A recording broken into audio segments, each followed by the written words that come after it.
400. Sekali bisa lewat SMS atau WhatsApp. Mungkin sementara lewat SMS dulu ya, karena ini sistem kami ada sedikit bermasalah. Mungkin bisa dipindah lewat SMS dulu. Mohon maaf lewat SMS dulu ya. Dan di kesempatan kali ini sudah ada Deta Bu ya, yang ingin menanyakan sesuatu. Pastor Salin, bagaimana caranya agar pelayanan kita tidak menjadi batu sandungan ketika kita mengalami kekecewaan dari rekan pelayanan kita sendiri? Bagaimana caranya agar pelayanan kita tidak menjadi batu sandungan ketika kita mengalami kekecewaan dari rekan pelayanan kita sendiri? Oke, thank you. Deta ya. Deta. Deta di mana? Di Jogja aja. Oke. Iya. Nah, satu hal kita harus tahu dulu, saudara. Kalau kita melayani, kalau kita adalah pelayan Tuhan, sebenarnya kan nggak boleh pakai ada rasa kecewa atau kita merasa tidak nyaman atau segala macam, itu harusnya nggak boleh pertama. Karena pelayan Tuhan itu nggak bisa memiliki karakter begitu atau ada hati kecewa, itu nggak bisa. Yang kedua, saya percaya kalau hati saudara melayani Tuhan, pasti tidak akan jadi batu sandungan. Kenapa? Karena Anda dan saya melayani dengan sungguh-sungguh, yang berfokus hanya kepada Tuhan. Jadi bagaimana caranya? Ayo layani Tuhan dengan segenap hati. Ini, Lydia ini ingin yakinkan kepada Paulus di ayat 15 tadi, kalau memang aku ini engkau anggap sudah percaya kepada Tuhan, nah gitu loh. Dia ingin pastiin bahwa gini, ikut dia kepada Tuhan itu nggak sia-sia. Sehingga dia ingin buktiin bahwa aku ini loh sungguh-sungguh ingin kenal Tuhan dan mau melayani Tuhan. Jadi hati kita ini adalah kunci untuk bagaimana Tuhan itu pakai dan berdampak. Dan saya percaya kalau Tuhan pakai kita untuk berdampak, tidak pernah ada waktu sandungan. Gitu. Jadi lain cerita kalau ada orang-orang yang mungkin ceritakan kita yang gak baik, itu bukan urusan kita sebenarnya juga. Dan kita dewasalah untuk hal itu gitu loh. Tapi yang pasti kalau saudara dan saya melayani Tuhan, harus pastiin hati kita sungguh-sungguh sangat fokus hanya melayani Tuhan dan sangat bersih dari segala pencemaran. Jadi jangan sampai ada kepahitan, jangan sampai ada rasa-rasa pahit-pahitnya itu, rasa-rasa manisnya aja deh, gitu. Karena firman Tuhan itu selalu manis, menyegarkan jiwa, kekuatan buat kita. Jadi saya percaya kalau saudara, gini, ada contoh. Ada banyak orang bilang begini, waktu dia nggak punya uang, waktu dia dalam kesesakan, dia berkata begini, saya lagi diuji Tuhan ini, saya lagi tanda kutip terpuruk gitu. Padahal Tuhan izinkan kita melihat ada orang yang terpuruk lebih dari kita. Siapa yang diuji sebenarnya? Kita diuji bukan karena persoalannya itu sebenarnya. Kita diuji sebenarnya adalah di bagaimana kita mau tolong orang yang susah dari kekurangan kita. Itu loh. Jadi hati kita itu sebenarnya Tuhan lagi cari tahu. Jadi kalau saudara berkata, aku lagi diuji nih, gak punya uang, masalahku banyak. Padahal ada orang yang datang, Alkitab di Amsal, kalau orang yang datang kepada kamu dan kamu punya, jangan bilang kamu nggak punya. Mungkin dia butuh beras satu canting aja atau apapun lah gitu. Tapi ini ujian itu bukan karena kita lagi punya masalah, tapi ujiannya adalah respon hati waktu ada orang yang minta tolong sama kita. Maka kita menangkap hati Tuhan, itu ujian terbesar kita. Karena kadang-kadang kalau kita diuji saat-saat itu, kita malah memperhatikan diri kita. Aku juga susah, gimana aku mau tolong orang lain, nah gitu loh. Padahal ujian sebesar-besarnya adalah hati kita yang Tuhan lagi cari. Mau nggak lihat orang yang susah dan belajar memberi bukan karena engkau punya lebih, tapi dari kekurangan kamu. Jadi Tuhan lebih mencari hati-hati yang seperti Lydia. Orang-orang yang mencari Tuhan, seorang pencari Tuhan yang sungguh-sungguh. Dia ingin yakinkan kepada timnya Tuhan Yesus, yaitu pelayan-pelayan Tuhan, bahwa aku ini sungguh-sungguh ingin ikut Tuhan dan melayani engkau. Sebagai bukti aku mengasihi Tuhanku. Sehingga ini adalah bukti bahwa seorang yang melayani Tuhan, dia punya hati yang tulus dan murni sekali, tanpa tercemar oleh apapun, karena dia hanya fokus sama Tuhan. Haleluya. Oke. Kalau dari pertanyaannya Deta tadi, saya nangkapnya adalah kadang-kadang kan kehidupan perpelayanan kita sama teman-teman pelayanan kan nggak selamanya mulus gitu kan ya. Nah, kadang-kadang kita juga takut karena hati kita lagi nggak baik gitu kan ya, mendadak ya nanti pengaruh ke pelayanan, nanti jadi yang gimana-gimana gitu kan ya. Makanya yang tadi saya katakan tadi, seorang pelayan Tuhan itu sebenarnya harus sudah terlepas dari yang hati-hati seperti itu. Hati yang iri, hati yang marah, hati yang dengki, apalagi tersimpan yang namanya kepahitan, itu nggak boleh. Malah saudara harus dilayani dulu tuh kayaknya tuh. Saudara nggak bisa melayani Tuhan kalau seperti itu. Makanya sebenarnya kalau kita melayani Tuhan, kita harus yakin hidupku bukan aku lagi, tapi Yesus itu di dalam aku. Galatia 2 ayat 20 menjelaskan itu ya. Puji Tuhan. Jadi kan tapi gini nih, kadang-kadang kita punya hati atau hasrat ingin melayani kan tinggi, tapi satu sisi juga tadi seperti yang disampaikan Bu Sarlin juga lagi bermasalah juga, itu jadi jangan pelayanan dulu kalau misalnya hatinya belum benar. Nah, caranya gimana gitu kan? Nah, gini, daging memang lemah, tapi roh penurut. Satu jam aja Tuhan bilang sama murid-muridnya, masa engkau nggak bisa berjaga-jaga 1 jam saja? Padahal memang kenyataannya secara daging, murid-muridnya ini capek karena dari pagi sampai malam pelayanan. Dan itu membuat mereka itu kayaknya kalau mau doa, apalagi sambil tutup mata, ini bukan doa. Ini langsung tidur karena apa? Capek. Tapi Tuhan tidak kompromi dengan kedagingan mereka. Tuhan tahu bahwa roh mereka harus berapi-api terus dan melayani Tuhan di dalam doa-doa. Karena waktu mereka fokus melayani Tuhan, daging mereka yang lemah akan bangkit. Saya katakan sekali lagi, kalau kita merasa ada punya masalah-masalah seperti ini, nah ini memang akhirnya bahaya. Kita merasa, aduh aku nggak bisa melayani lah karena aku lagi begini. Ini kan kamuflase iblis sebenarnya. Karena akhirnya korbannya adalah sebuah pelayanan itu sendiri. Dengan tadi dalilnya, aku lagi bikin dosa lah, aku nggak enak sama si A itu, ya udah aku nggak bisa melayani, akan gitu. Seakan-akan juga Tuhan butuh kita, padahal sebenarnya enggak. Tuhan itu mencari orang-orang yang punya hati yang benar-benar hati hamba, nah, gitu. Jadi jangan sampai ada kesempatan sampai kita mesti ngomong, aku nggak melayani lah karena hatiku lagi begini, nah gitu loh. Jangan sampai itu terjadi. Harusnya kita cek and recheck hati kita. Udah benar-benar bersih supaya apa? Kita katakan baik atau buruk keadaan, kita harus selalu siap melayani Tuhan. Nah ini loh. Jadi apa? Tuhan nggak mau kita membuka celah, itu intinya. Jangan buka celah untuk sampai akhirnya kita nggak melayani Tuhan. Jangan buka celah sampai akhirnya kita membuang kesempatan yang Tuhan percayakan ini untuk tidak melayani Dia, cuma karena urusan-urusan sepele daging kita, gitu loh. Daging lemah, tapi roh penurut. Bangkitkan roh saudara, saya percaya daging saudara yang lemah akan dikuatkan. Haleluya, amin. Yes. Oh, tadi dengar tentang murid Yesus yang juga kecapean itu. Betul. Ya, doanya bernada Bu ya. Nada-nada yang naik turun. Haleluya. Yes. Ada tapi indah gitu ya. Itu dia. Jadi memang Tuhan mengerti keadaan kita, tapi Tuhan tetap bilang kita nggak bisa ngurus urusan kita.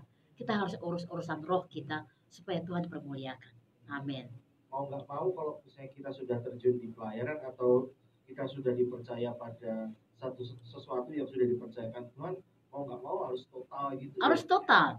Ya, kita buka sebentar dalam kitab Yohanes pasal 21. Ini cerita yang luar biasa. Yohanes 21. Kita baca ya ayat ini. Silakan Pak Yan. Ayat 21 sampai dengan 23. Ketika Petrus melihat murid itu, ia berkata kepada Yesus, "Tuhan, apakah yang akan terjadi dengan dia ini?" Jawab Yesus, "Jikalau aku menghendaki supaya ia tinggal hidup sampai aku datang, itu bukan urusanmu. Itu bukan urusanmu. Tetapi engkau ikutlah aku. Lanjut. Maka tersebarlah kabar di antara saudara-saudara itu bahwa murid itu tidak akan mati. Tetapi Yesus tidak mengatakan kepada Petrus bahwa murid itu tidak akan mati, melainkan jikalau aku menghendaki supaya ia tinggal hidup sampai aku datang, itu bukan urusanmu." Tuhan itu bilang sama Petrus. Ada 2 murid yang dikasih oleh Tuhan. Satu Yohanes, yang kedua Petrus. Petrus ini ada rasa hati manusianya muncul. Kok Yohanes ini kayak dekat banget sama Tuhan terus. Lalu dia akhirnya mengajukan, "Tuhan, muridnya ini masih tinggal di sini ya?" Tuhan bilang sama Petrus, "Petrus, aku mau dia tinggal atau pergi, itu bukan urusanmu. Urusanmu adalah just follow me, hanya ikutlah aku." Dan Tuhan percayakan dia apa? Mengembalakan domba-domba. Ada PR besar. Gembalakan domba itu apa, saudara? Menggendong, menafkahkan, memberi makan, memberikan kehidupan, artinya menjaga ini nggak gampang. Makanya Tuhan bilang karena nggak gampang apa yang aku mau percayakan sama kamu nggak usah urus-urus yang nggak penting, bukan urusanmu yang lain-lain. Urusanmu hanya ikut panggilanku dan ikut jalanku, ikutlah aku. Kita kadang-kadang urusannya banyak banget sih, sampai akhirnya kita sendiri yang capek karena ngurus orang lain, urus urusan orang lain yang bukan urusan kita. Haleluya. Nah, ini ada pertanyaan tambahan nih dari Deta ya. Oke. Ngomongin tentang kepercayaan. Wah, bagaimana pastor membangun ikatan kepercayaan dengan rekan pelayanan kita? Nah, sederhana. Saya percaya begini, kalau saudara dipercaya Tuhan, berarti ini kan kepercayaan dari Tuhan sendiri, gitu loh. Dan saya yakin Tuhan itu nggak pernah salah mempercayai seseorang. Jadi jangan kita yang mengajukan dong, gitu loh. Sederhana. Ya, jadi pelayanan ini artinya satu, punya Tuhan, dan saya yakin rekan kerja yang Tuhan bawa sama kita adalah orang-orang yang sudah Tuhan pilih dari awal. Entah dia itu seperti apa keadaannya. Tuhan tahu caranya membawa orang-orang ini. Contoh seperti Lydia tadi, baru pertama kali bertobat, tapi Tuhan hatinya dia mencari Tuhan dengan sungguh-sungguh, dan Tuhan izinkan dia mempercayai dia melayani Tuhan dengan apa? Menghidupkan atau memberikan nafkah atau memberi tumpangan kepada pelayan-pelayan Tuhan. Karena waktu dia melayani Tuhan, dia juga melayani pelayan-pelayannya. Jadi kenapa? Karena hatinya mengasihi Tuhan. Jadi saya percaya teamworknya kita itu bukan kita yang cari. Teamworknya kita itu Tuhan yang cari, Tuhan yang tentukan artinya. Karena kita teamworknya Tuhan sendiri. Kita adalah timnya Tuhan. Tuhan akan tunjuk sama kita orang-orang yang tepat. Yang pasti dalam pelayanan itu harus landaskan cuma satu, kasih. Kalau kasih itu nyata, saya percaya semua akan jalan dengan baik.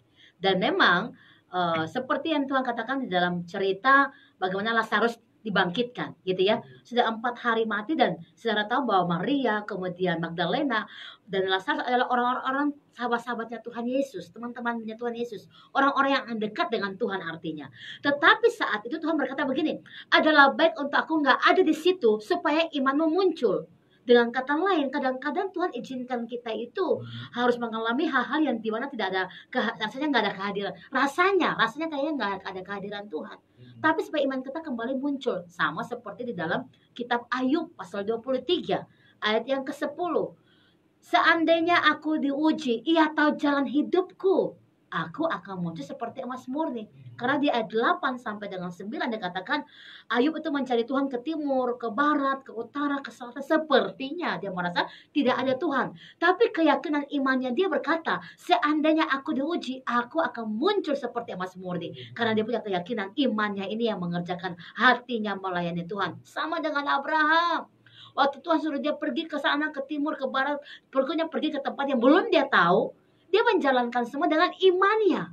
Bahkan di dalam Roma pasal 7 berkata, sekalipun tidak ada dasar untuk percaya, dia tetap percaya karena iman yang muncul di dalam Tuhan. Jadi kita kalau melayani Tuhan itu harus yakin iman kita sama Tuhan itu harus lekat dan erat dengan dia, karena kita melayani Raja segala Raja, Tuhan segala Tuhan, pencipta langit dan bumi. Dia penguasa tunggal alam semesta. Minta urapan, minta kekuatan, minta hikmat, minta pewahyuan supaya kita dikuatkan oleh Tuhan. Haleluya. Oke, tadi di depan saya sempat tertarik dengan yang mempercayakan sesuatu itu Tuhan, tetapi kan yang menjadi satu pertanyaan pribadi saya adalah yang menjalani pelayanan di lapangan kan manusianya gitu. Apalagi kalau katakanlah saya nih kenal seseorang yang saya udah tahu ini orangnya kayak gimana, ini aja kuliah bareng aku, kerja kelompok sama aku, dia orangnya males gimana. Wah, ini sekarang satu tim pelayanan sama aku, ini kayak gitu bakal kayak apa ya, negatif thinking banyak banget. Nah, kayak gimana? Nah, ini yang saya katakan tadi, sebenarnya kalau Tuhan itu gini, Tuhan pilih seseorang, Tuhan nggak pernah mulai latar belakangnya. Kita harus tahu dulu itu. Siapapun dia, gitu loh. Banyak Alkitab menjelaskan bahwa orang berdosa waktu bertobat Tuhan pakai dengan cara-cara yang ajaib. Kadang dalam pelayanan seperti itu memang kita tahu, oh ini kartunya dia, saya tahu nih orangnya nih, gitu kan? Wah, ini bahaya ini kalau dengan saya. Tapi harapan saya waktu justru saudara tahu kartunya dia mungkin blacklist di matamu, doakan dia, sambut dia, dan berkata mari kita teamworknya Tuhan Yesus. Ini kan positif gitu loh, dibanding kita membuang-buang waktu untuk menilai masa lalunya dia. Ini nggak penting. Karena waktu Tuhan bawa dia dalam tim kita, berarti Tuhan sudah memutuskan dia sebagai timnya kita. Tinggal sekarang mata roh kita, dan positifkah kita menyambut dia, atau kita negatif menyambut dia. Ini persoalannya. Baik, pendengar saudara terkasih, ini satu pembahasan yang luar biasa sekali. Dan kita sekarang akan sama-sama mendengarkan satu resume atau satu kesimpulan dari renungan yang tadi kita sudah sama-sama dapatkan bersama. Lalu kita akan masuk pada doa penutup kita itu ya. Iya, haleluya. Jadi saudara, kita sedang belajar tentang wanita yang berpengaruh, wanita yang kuat, wanita yang benar-benar melayani Tuhan. Tentang contoh seorang Lydia. Nah, kita ulang lagi tentang apa yang Tuhan sedang kerjakan dalam hati Lydia. Bagaimana dia waktu mengenal Tuhan, dan dia mulai merasakan bahwa ada satu pergerakan di mana dia harus tahu lebih banyak lagi tentang Tuhan. Sehingga dia berkata di ayat 15 tadi dalam kitab Kisah Para Rasul 16 ayat 15, jika kamu menganggap aku ini sebagai orang Kristen yang tulus hati dan sungguh-sungguh kepada Tuhan, tunjukkanlah kepercayaanmu kepadaku dengan menumpanglah di rumahku. Itu maksudnya dia. Lydia berharap supaya apa? Semua pelayan-pelayan Tuhan ini mau tinggal dengan dia. Kenapa? Karena dia tahu ada sukacita di hatinya, ada damai sejahtera, sehingga dia ingin lebih jauh lagi mengenal apa yang membuat hatinya seperti ini. Nah, efek dari yang dia ingin mengenal Tuhan inilah dia menyambut hamba-hamba Tuhan tinggal dengan dia dalam rumahnya. Dan dia melayani dengan sukacita besar, dengan luar biasa. Pekerjaan ini bukan pekerjaan yang biasa, pekerjaan yang luar biasa, keuntungannya begitu banyak. Dan dia tahu apa yang dia punya ini, dia harus bagikan bagi semua orang-orang supaya Injil diberitakan. Tuhan ingin kita semua mengalami hal yang seperti Lydia. Waktu kita bertobat mengalami Tuhan, kita harus berdampak untuk kemuliaan nama Tuhan. Kita menjadikan diri kita ini adalah pelita, cahaya, di mana Tuhan berkarya dalam hidup kita, dan kita memberikan kemenangan itu bagi orang-orang sekitar kita dengan kekuatan dan kuasa Roh Kudus tentunya. Dan saya percaya waktu saudara speak bless, saudara perkatakan berkat, saudara berdoa dengan kekuatan roh luar biasa, orang-orang akan dikuatkan, orang-orang akan dibangun dengan luar biasa. Dan yang Tuhan inginkan adalah bagaimana seorang yang sungguh-sungguh bisa membagi waktunya dia, dalam arti dalam kesibukan seperti Lydia, seorang pebisnis, tapi dia benar-benar full melayani Tuhan dengan hatinya dia. Nah ini, kalau saudara merasa sekarang dalam pekerjaan-pekerjaan yang cukup banyak dipercaya oleh Tuhan, tetapi kok saya jarang melayani, saya mulai kayaknya nggak bisa berdampak, hanya fokus dalam pekerjaan, mulai berdoa lagi sama Tuhan, minta Tuhan kasih hikmat, kasih kuasa, dan mulai bergabung dengan hamba-hamba Tuhan, dengan orang-orang yang punya mata roh yang tajam dalam pelayanan mereka. Ikut melayani mereka, saudara. Ikut mendukung mereka. Mungkin saudara tidak bisa berkhotbah, tapi kita masing-masing punya tangan, kaki, satu tubuh Kristus untuk melayani Tuhan. Jadi berikan apa yang bisa saudara berikan. Mungkin sebagai pendoa syafaat, mungkin saudara punya uang, berikan keuangan saudara, dukung pelayanan ini. Mungkin saudara punya transportasi, berikan transportasi untuk melayani Tuhan dengan apa yang saudara bisa lakukan. Mungkin saudara adalah seorang yang bisa memberikan pelukan hangat dengan doa dan kasih perhatian, dengan nasihat. Lakukan semua, karena saya percaya bahwa tubuh Kristus kalau satu dalam pelayanan, sungguh-sungguh dampak yang besar akan terjadi. Dan Tuhan lagi mencari para wanitanya Tuhan di akhir zaman, berdiri buat dia, melayani dia dengan hati dan mengasihi dia. Saya percaya saudara bahwa saudara akan melihat ada banyak perubahan yang terjadi jika hati saudara terus terbuka sama Tuhan. Malam ini jangan biarkan hati saudara tertutup oleh hal apapun, tapi minta sama Tuhan, terangi terus hatiku, buat aku mengerti apa yang menjadi pekerjaan pelayanan roh yang engkau taruh dalam hidupku, sehingga aku melangkah dan melayani apa yang jadi bagianku, supaya engkau dipermuliakan dalam hidupku. Ingat, wanita yang kuat adalah yang berpengaruh, dan pengaruhnya adalah membangun dan memulihkan. Dan Tuhan lagi mencari kita untuk berdampak bagi semua orang sekitar kita. Terus mengalami Tuhan, terus membuat hati saudara ada dalam rencana Tuhan, terus membuat hidup saudara ada dalam pengaruh-pengaruh roh yang luar biasa. Orang yang diberkati itu adalah orang yang bisa memberkati apa yang menjadi bagiannya dalam hidupnya untuk kemuliaan nama Tuhan. Jadi saya percaya hari ini roh saudara kalau dibangkitkan, roh saudara kalau dipulihkan, saudara akan berapi-api melayani dia tanpa melihat apa